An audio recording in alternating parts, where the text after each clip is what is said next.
जय सीताराम।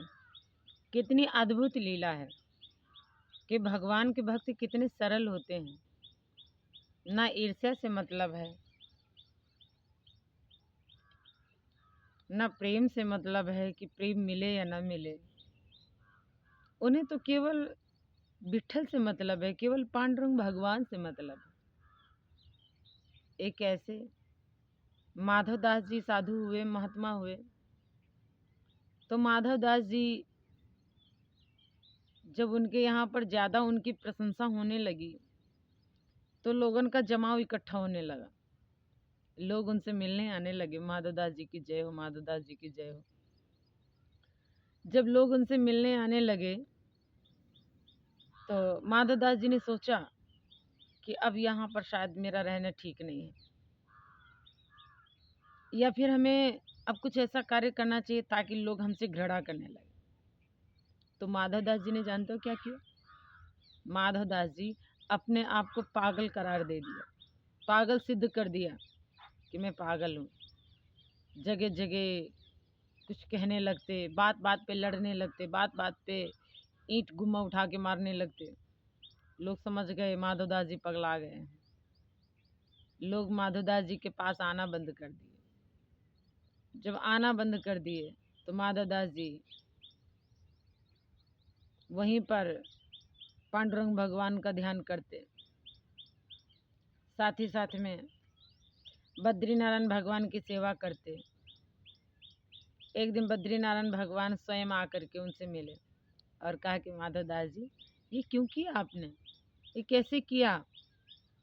जहाँ पे लोगों का इतना जन सैलाब आपसे मिलने आता था कि जरा सा वक्त नहीं मिलता था आपको, और यहाँ आज कैसे क्या कर दिया कि आज कोई आसपास दिखाई न दे रहा, कोई भी आपकी मदद करने के लिए खड़ा नहीं है।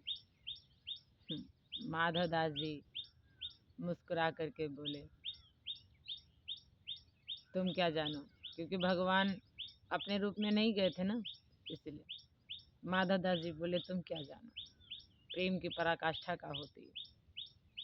मैं भगवान से प्रेम करता हूँ, इतना प्रेम करता हूँ कि मैं नहीं चाहता कि कोई हमारे प्रेम में बाधा बने।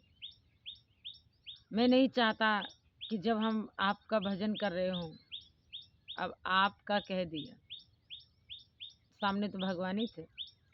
उन्होंने भगवान को कभी तुम नहीं कहा। उन्होंने कहा कि मैं तो जब आपका भजन कर रहा हूँ, यानी उनका, तो केवल हमारा ध्यान उन्हीं में लगे और किसी चीज़ में नहीं। जो लोगों का जन सैलाब यहाँ पे आता था मिलने मेरे से, तो मेरे भजन में बाधा उत्पन्न करता था, बाधा उत्पन्न करता था, और वो मुझे चीज़ अच्छी नहीं लगी। मैंने तरकीब तमाम सोची, लेकिन कोई तरकीब सही मायने में ना उतर के आई। तो बस मुझे यही अच्छा लगा कि अब अपने आप को पागल करार दे दो, पागल बना दो।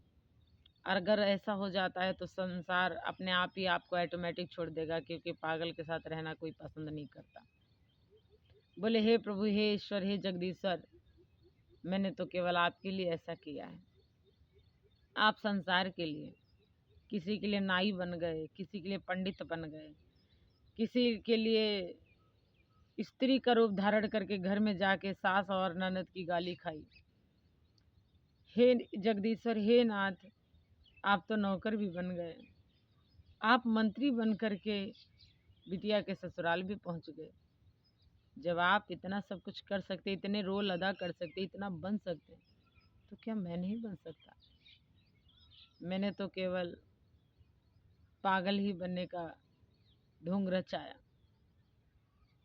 और हे नाथ, आपके लिए अगर मुझे पागल भी बनना पड़े, हे परमात्मा, तो भी कोई बड़ी बात नहीं। जब ऐसे भाव प्रकट करे माधवदास जी, तो बद्रीनारायण भगवान कहने लगे, वाह मित्र, आपने तो इतनी अच्छी बातें कह दी कि हमारा हृदय छीन लिया आपने, मेरा हृदय, मेरा चैन छीन लिया आपने। आपकी बात सुन करके मुझे ऐसा लगता है कि मैं शाम सवेरे बैठ करके आपसे सत्संग किया करूं, लेकिन क्या करूं भाई, वक्त नहीं। अच्छा ठीक है, चलते हैं, फिर कभी मुलाकात होगी। ऐसा कह करके भगवान चले गए। माधव दास जी परमात्मा का भजन करते रहे। तो ऐसे हमारे संत शिरोमणि हुए।